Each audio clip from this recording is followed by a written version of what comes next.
আসসালামু আলাইকুম। কানিজ ফাতেমা লোপা স্বাগত জানাচ্ছি এনটিভির সকালের খবরে। ক্রাউন সিমেন্ট শিরোনাম দেখছিলেন, এবারে নিয়ে যাচ্ছি পুরো খবরে। ২৪ ঘন্টার মধ্যে মামলার প্রত্যাহারের দাবি জানিয়েছেন বৈষম্য বিরোধী ছাত্র আন্দোলনের নেতারা। শিক্ষার্থীরা কোনো ভাঙচুর এবং হামলার সাথে জড়িত নয় দাবি করে তারা বলছেন উল্টো পুলিশ তাদের উপর হামলা করেছে। আজ রাষ্ট্রপতি বরাবর স্মারকলিপি পেশের পাশাপাশি পদযাত্রা কর্মসূচি ঘোষণা করা হয়েছে। ফাহাদ মোহাম্মদকে সাথে নিয়ে শফিক শাহিনের রিপোর্ট। সরকারি চাকুরিতে কোটা সংস্কারের দাবিতে প্রতিবাদ সমাবেশ, ক্লাস, পরীক্ষা বর্জন ও সড়ক অবরোধের পাশাপাশি বাংলা ব্লকেট কর্মসূচি পালন করছে বৈষম্য বিরোধী ছাত্র আন্দোলন। তাদের আন্দোলনের ফলে রাজধানী ঢাকাসহ সারা দেশে অচল অবস্থা তৈরি হয়েছে। সেই কর্মসূচিতে পুলিশের উপর হামলা, ভাঙচুর ও জনমনে ভীতি সৃষ্টি করার অভিযোগে অজ্ঞাতনামাদের আসামি করে মামলা হয়েছে রাজধানীর শাহবাগ থানায়। পরবর্তী আন্দোলন কর্মসূচি জানাতে শনিবার সন্ধ্যায় ঢাকা বিশ্ববিদ্যালয়ে সংবাদ সম্মেলনে পুলিশের দায়ের করা মামলাকে মিথ্যা ও ভিত্তিহীন বলে দাবি করেন আন্দোলনকারী শিক্ষার্থীরা। দাবি করেন দীর্ঘ আন্দোলনে কোথাও সংঘর্ষে জড়াননি তারা। পুলিশ সাজানো মামলা দিয়েছে, যা ২৪ ঘন্টার মধ্যে প্রত্যাহারের দাবি নেতাদের। দেখুন, এই সমস্যাটিকে আপনারা ঝুলিয়ে রাখবেন না, আপনারা আমাদেরকে রাস্তায় রাখবেন না, আমরা টেবিলে ফিরতে চাই। এটাই একটি constructive, comprehensive and logical solution আমরা চাই অ্যাজ সুন অ্যাজ পসিবল। এখানে অজ্ঞাতনামা দেওয়ার কোনো প্রয়োজন নেই। এখানে কারা নেতৃত্ব দিচ্ছে এটা খুবই স্পষ্ট। ঢাকা বিশ্ববিদ্যালয়, জগন্নাথ বিশ্ববিদ্যালয়, সাতক্ষীরা সহ সারা বিশ্ববিদ্যালয়ের প্রতিনিধির মাধ্যমে কিন্তু এই আন্দোলন পরিচালনা করছে এবং আমরা আপনাদের সামনে উপস্থিত আছি। যদি মামলা দিতে হয় আমাদের নামেই যাতে মামলা দেওয়া হয়। এখন জন্ম সনদ দিয়ে খোলো বিকাশ স্টুডেন্ট অ্যাকাউন্ট। নিজের বিকাশ নিজে কর। কোটা সংস্কারের দাবিতে আন্দোলনে থাকা এই শিক্ষার্থীরা বলছেন, দাবি আদায় না হওয়া পর্যন্ত তাদের আন্দোলন চলবে। কোটা সংস্কার করে সংসদে আইন পাশ করার আহ্বান জানান চাকরি প্রত্যাশী এই আন্দোলনকারীরা। দাবি আদায়ের অংশ হিসেবে রোববার বঙ্গভবন অভিমুখে পদযাত্রা কর্মসূচি ঘোষণা করেছেন আন্দোলনকারীরা। ঢাকার বাইরের জেলাগুলোতে জেলা প্রশাসনের কাছে স্মারকলিপি দেবেন আন্দোলনকারীরা। গণপদযাত্রা এবং রাষ্ট্রপতি বরাবর স্মারকলিপি প্রদান সকাল 11টায়। আমাদের এই গণপদযাত্রা এবং স্মারকলিপি রাষ্ট্রপতি বরাবর সেটি শুরু হবে ঢাকা বিশ্ববিদ্যালয় সেন্ট্রাল লাইব্রেরির সামনে থেকে। শিক্ষার্থীদের এই আন্দোলনকে ষড়যন্ত্রের অংশ হিসেবে দেখছে বাংলাদেশ ছাত্রলীগ। বাছাই করার বিষয়, তথ্য উপাত্ত বিশ্লেষণ করার বিষয়, বিশেষজ্ঞদের মতামত নেওয়ার বিষয় এবং সবচেয়ে বড় কথা আমাদের আপিল বিভাগের কিন্তু বিচার বিভাগীয় পর্যবেক্ষণ থাকবে। সেটির আলোকে আমরা কিন্তু সুস্পষ্ট হয়ে বলছি এই সমস্যার সমাধান করার জন্য কিন্তু শর্টকাট ওয়ে নেই। যারা শর্টকাট ওয়ে করতে চায় তারা শর্টকাট রাজনীতি, নিজেদের যে ষড়যন্ত্রমূলক রাজনীতি রয়েছে সেটিকে প্রতিষ্ঠিত করার জন্য সামনে নিয়ে এসেছে। আন্দোলনের নামে অরাজকতা হলে সাধারণ শিক্ষার্থীদের সাথে নিয়ে তা প্রতিহত করা হবে বলে জানান ছাত্রলীগ নেতারা। Shafiq Shahin, NTV news, Dhaka. Awami League সাধারণ সম্পাদক ওবায়দুল কাদের বলেছেন, সর্বজনীন পেনশনের প্রত্যয় স্কিমে সরকারি বিশ্ববিদ্যালয়ের শিক্ষকদের ২০২৪ সালের নয় ২০২৫ সালের ১ জুলাই থেকে অন্তর্ভুক্ত করা হবে। এ নিয়ে ভুল বোঝাবুঝির অবসান হয়েছে। শনিবার আওয়ামী লীগ সভাপতির ধানমন্ডি কার্যালয়ে শিক্ষকদের সাথে বৈঠক শেষে এ কথা জানান তিনি। মহিদুল ইসলামের রিপোর্ট। প্রত্যয় স্কিম বাতিলের দাবিতে ১ জুলাই থেকে সর্বাত্মক কর্মবিরতি পালন করছেন দেশের পাবলিক বিশ্ববিদ্যালয়ের শিক্ষকরা। এ নিয়ে আন্দোলনকারী শিক্ষকদের ১৩ সদস্যের একটি প্রতিনিধি দল বৈঠকে বসেন আওয়ামী লীগের নেতৃবৃন্দের সাথে। ঘণ্টাব্যাপী বৈঠক শেষে ব্রিফিংয়ে আওয়ামী লীগ সাধারণ সম্পাদক বলেন, প্রত্যয় স্কিম চালুর সময় নিয়ে একটি ভুল বোঝাবুঝি তৈরি হয়েছিল, যার অবসান হয়েছে। আর শিক্ষকদের দাবি যুক্তিসঙ্গত হলে তা সরকারের উচ্চ পর্যায়ে আলোচনার মাধ্যমে বিবেচনা করা হবে বলেও জানান তিনি। শিক্ষকদের ব্যাপারে যে তথ্যটা গেছে এটা ইটস মিস্টেক। তাদের দাবিনামা সরকারের উচ্চ পর্যায়ে প্রধানমন্ত্রী সমিতিতে আমরা উত্থাপন করব। আমরা বিশ্ববিদ্যালয়ের শিক্ষকদের কর্মবিরতি কর্মসূচি প্রত্যাহার করার জন্য অনুরোধ করেছি। শিক্ষার্থীদের কোটা সংস্কার আন্দোলন প্রসঙ্গেও কথা বলেন ওবায়দুল কাদের। সরকারি চাকুরিতে কোটার সংখ্যা দক্ষিণ এশিয়ার মধ্যে বাংলাদেশে সবচেয়ে কম বলেও জানান তিনি।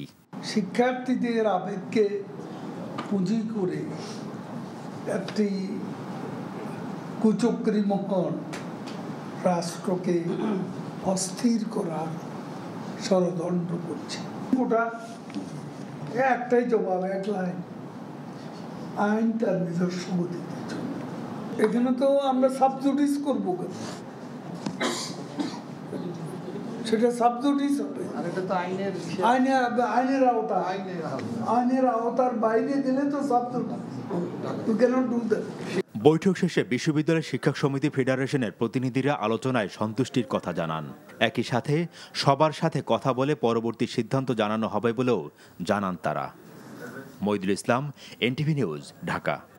এখন জন্ম সনদ দিয়ে খোলো বিকাশ স্টুডেন্ট অ্যাকাউন্ট। নিজের বিকাশ নিজে কর।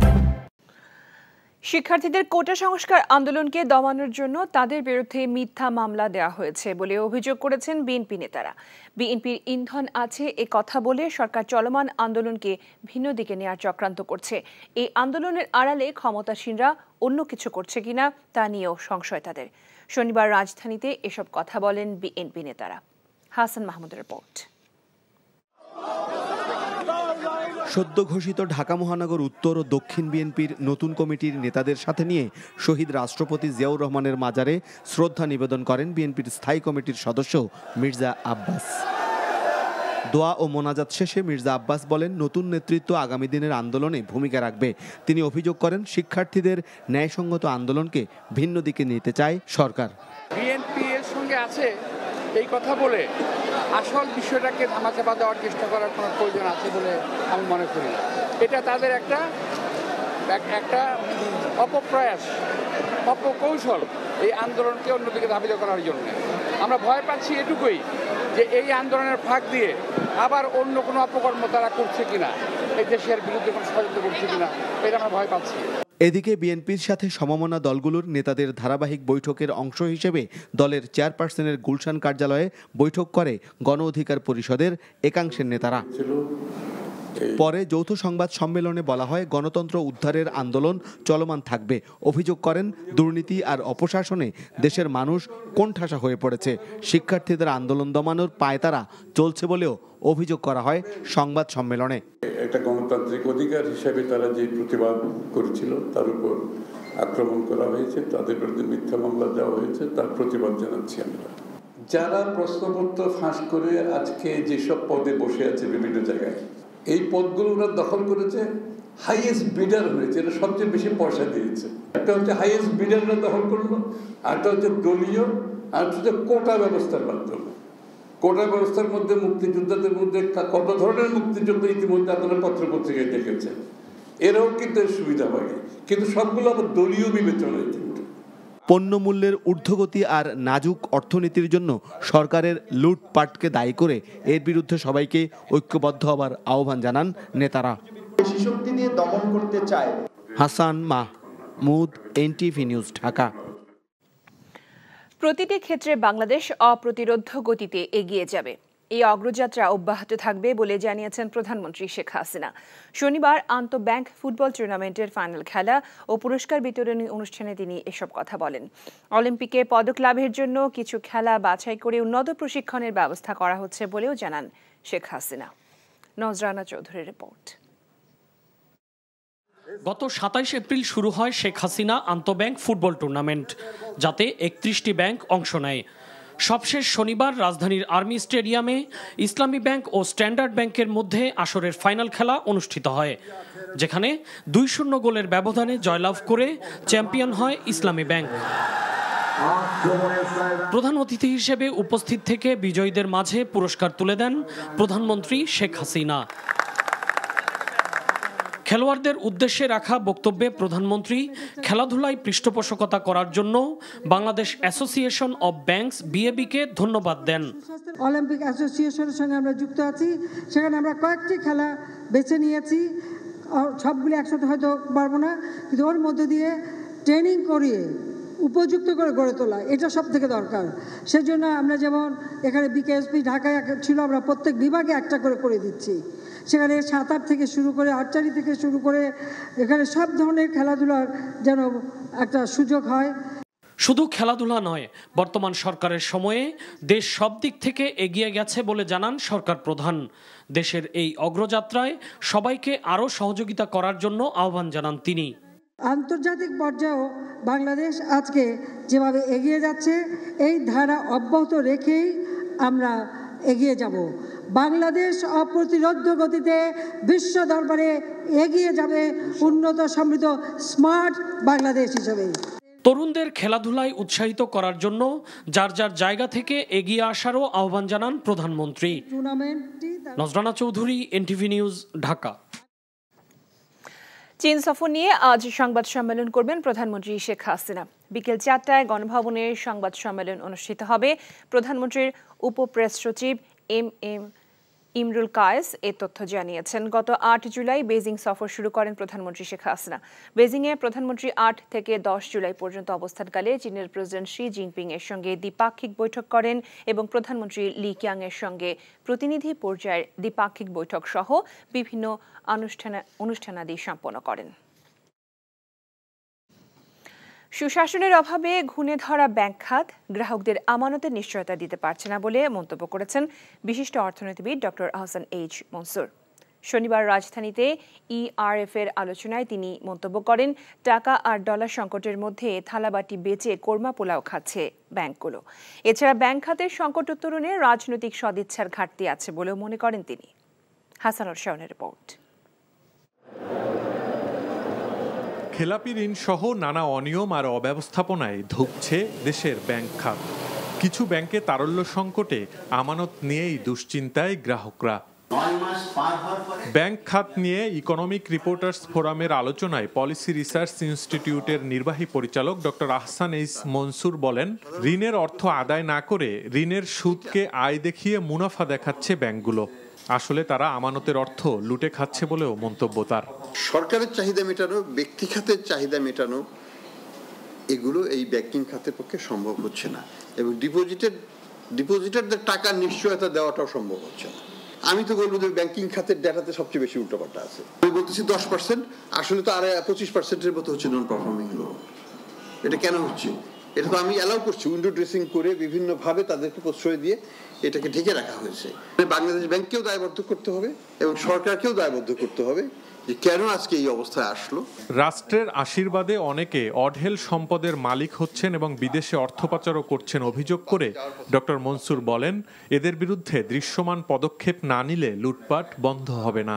যদি আমি এক্সাম্পল সৃষ্টি করতে না পারি, আমি যদি একটা ডিটারেন্স ক্রিয়েট করতে না পারি, আমি লুটতরাজ বন্ধ করতে পারবো না।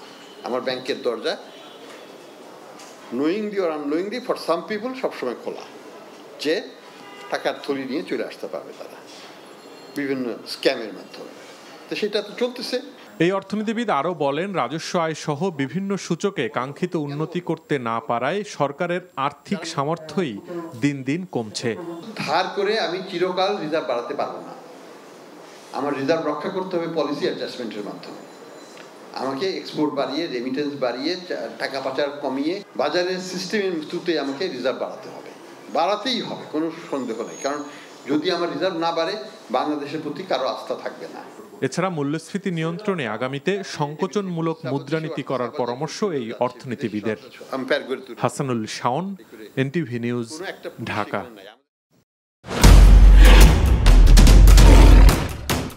মাসুদ চেয়ারম্যান আপনি কি জানোস না? এমন মায়ের মারুম কুত্তার মতো খালি সাইড পারবি। তুই যদি আমার বউ আস, তুই হবি রাজরানী আর আমার বউ টুনি বিবি তোর বান্দি। আমার সংসারটা কেন ভাঙতে সময় না? নিজের জামাই আটকা রাখতে পারেন না? কেমন বউ আপনি? কেলেঙ্কারির আর কি বাকি আছে? বদনাম তো শৈলেই লাগছে। আপনার প্রথম বউ কি আত্মহত্যা করছিল নাকি আপনি মারছেন?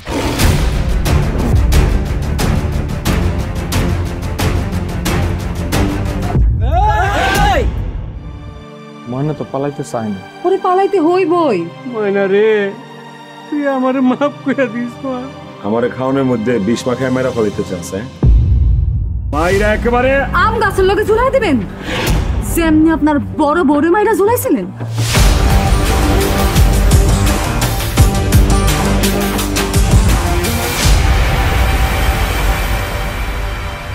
এখন জন্ম সনদ দিয়ে খোলো বিকাশ স্টুডেন্ট অ্যাকাউন্ট। নিজের বিকাশ নিজে কর।